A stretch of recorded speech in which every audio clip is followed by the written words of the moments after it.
Ciao ragazzi, bienvenue sur votre chaîne YouTube. Aujourd'hui, nous allons voir le verbe aimer en italien, au présent de l'indicatif. Mamma non mama, mamma non mama, mamma non mama, mamma non mama.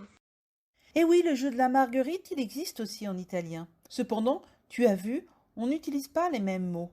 Ils existent bien, Ti amo tanto, ti amo appassionatamente, non ti amo per niente.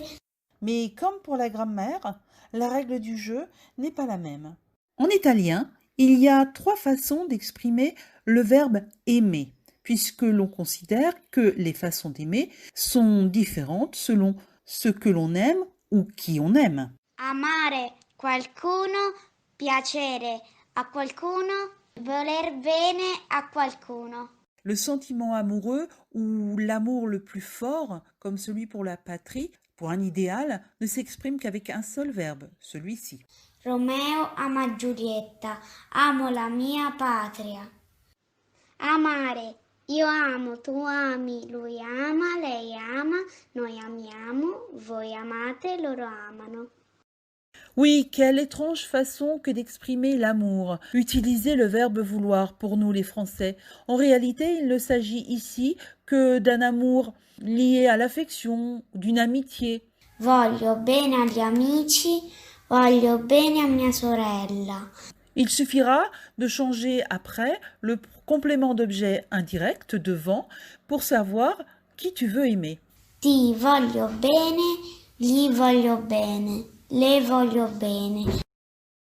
Avec cette dernière formule, tu pourras exprimer ta façon d'aimer les choses. C'est le goût en réalité. Tu pourras aimer des choses, des gens, des lieux, aussi des personnes. Mi piace il gelato, mi piacciono i panini italiani, mi piace Firenze, mi piace la matematica, mi piace Monica Berlucci, mi piace l'arte, mi piacciono i graffiti, mi piace, ti piace, gli piace, le piace, ci piace, gli piace, a loro piace, mi piacciono, ti piacciono, gli piacciono, le piacciono, ci piacciono, vi piacciono, a loro piacciono.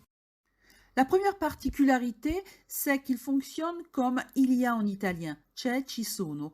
Donc, tu devras faire attention à ce qui est aimé, si c'est du singulier ou si c'est du pluriel. Puis tu remarqueras que piace n'a qu'un C, piacciono, en revanche, on a deux. Tu auras remarqué que Manuel a utilisé a loro piace et a loro piacciono. En revanche, tu trouveras souvent à l'oral ou à l'écrit même, li piace ou bien piace loro. La langue a évolué au cours du temps. Et évidemment, peut-être que tu n'aimes pas tout. Et comme tu l'as vu dans le jeu de la marguerite, on peut dire non mi ama. C'était contracté, non m'ama. Mais il suffira de rajouter non devant toutes les manières de dire que l'on aime. Voilà, juste deux petites choses pour finir. On ne peut pas calquer les langues sur les autres. Donc, pour dire que tu aimes bien, tu ne rajouteras pas bene et tu diras simplement mi piace, mi piacciono. Et si tu aimes encore mieux, eh bien, tu préféreras le verbe préféré avec Preferisco. Ciao ciao da Manuel ragazzi!